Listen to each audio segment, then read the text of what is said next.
Assalamualaikum warahmatullahi wabarakatuh. Kami dari peserta pelatihan dasar CPNS PPSDM Regional Bandung, golongan 3, angkatan 36, kelompok 3. Di sini kami beranggotakan 3 orang. Yang pertama ada Nia Marcella, SPD. Yang kedua ada Tia Ulfa Amelia, SPD. Dan yang ketiga adalah Wiwin, SPD. Di sini kami akan membahas mengenai proxy war gerakan separatis Papua. Baiklah, di sini saya akan menjelaskan tentang definisi proxy war. Proxy war adalah peran terselubung di mana salah satu pihak menggunakan orang lain atau pihak ketiga untuk melawan musuh. Atau proxy war juga berarti sebuah konfrontasi antar dua kekuatan besar dengan menggunakan pemain pengganti untuk menghindari konfrontasi secara langsung dengan alasan mengurangi resiko konflik langsung yang beresiko kehancuran fatal.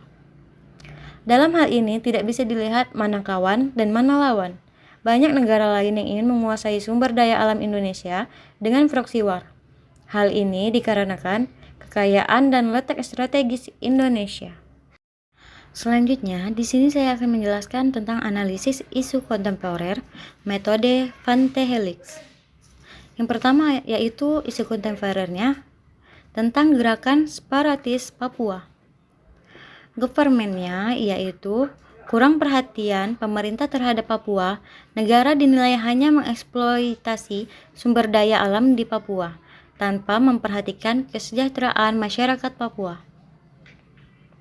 Kemudian tentang akademiknya, masyarakat kurang memahami tentang wawasan kebangsaan dan bela negara. Kemudian tentang bisnisnya, SDA yang melimpah menyebabkan pihak luar ingin memanfaatkannya.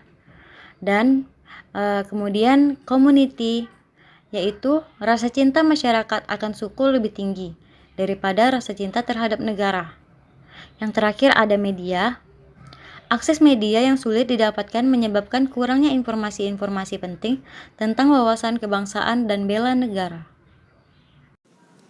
Baiklah, selanjutnya saya akan menjelaskan mengenai diagram fishbone gerakan separatis Papua.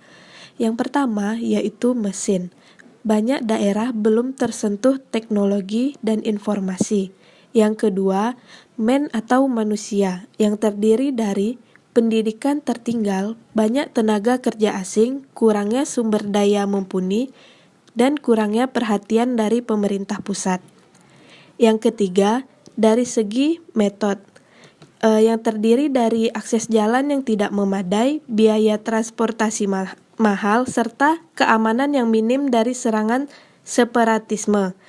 Selanjutnya yaitu dari segi material, terdiri dari pembangunan infrastruktur belum maksimal, pengelolaan sumber daya alam belum optimal, serta sumber informasi yang kurang terpercaya.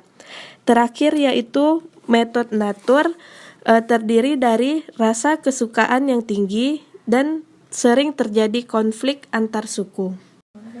Selanjutnya saya akan menjelaskan mengenai analisis SWOT. Yang pertama yaitu pada identifikasi strengths, rasa kebersatuan masyarakat yang tinggi, SDA yang melimpah dan dapat dikelola dengan baik, luas wilayah yang besar dengan potensi wisata yang menjanjikan, terjaga budaya leluhur sebagai aset bangsa. Pada identifikasi weakness yaitu pendidikan masyarakat yang belum maksimal, akses kesehatan yang susah dijangkau, pengelolaan sumber daya alam yang lebih banyak dimanfaatkan oleh pihak luar, dan gesekan antara suku dan banyak separatisme. Selanjutnya pada identifikasi opportunities, panorama alam dan kultur budaya yang menarik bagi wisatawan domestik dan mancanegara. Potensi sumber daya manusia yang dapat bersaing di dalam maupun di luar negeri, serta keadaan alam yang menunjang dapat dikembangkan dalam berbagai bidang usaha. Dan yang terakhir yaitu pada identifikasi threats, invest pihak asing yang memanfaatkan SDA Papua, serta banyaknya isu SARA dan pelanggaran HAM yang beredar di masyarakat. Selanjutnya saya akan menjelaskan mengenai alternatif pemecahan isu gerakan separatis Papua. Kami membaginya menjadi 3. Yang pertama, alternatif pemecahan isu 1. Alternatif penyelesaiannya ialah kebijakan pemerintah yang pro-rakyat dan adil. Tahapan setiap alternatif. Yang pertama, pembuatan kebijakan yang sesuai dengan keadaan dan otonomi daerah Papua. Yang kedua, melibatkan putra daerah dalam pembuatan kebijakan untuk menyelesaikan masalah Papua. Hasil yang diharapkan adalah terciptanya kebijakan yang dapat diterima masyarakat dan dapat menguntungkan masyarakat Papua. Pihak-pihak yang terlibat di dalamnya ialah akademisi, pemerintah, dan masyarakat. Selanjutnya, alternatif pemecahan isu 2.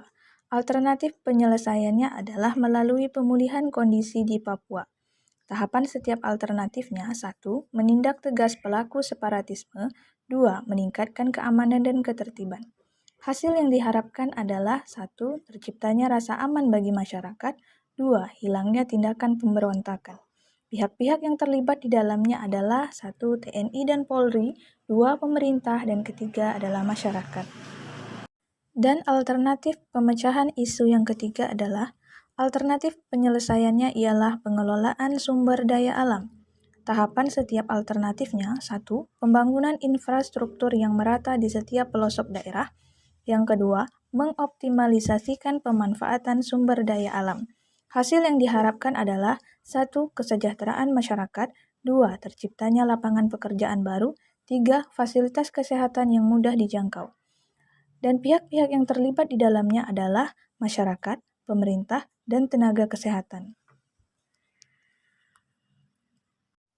Inilah hasil penjelasan kelompok kami tentang proxy war Gerakan Separatis Papua. Apabila terdapat kekurangan, kami mohon maaf. Assalamualaikum warahmatullahi wabarakatuh.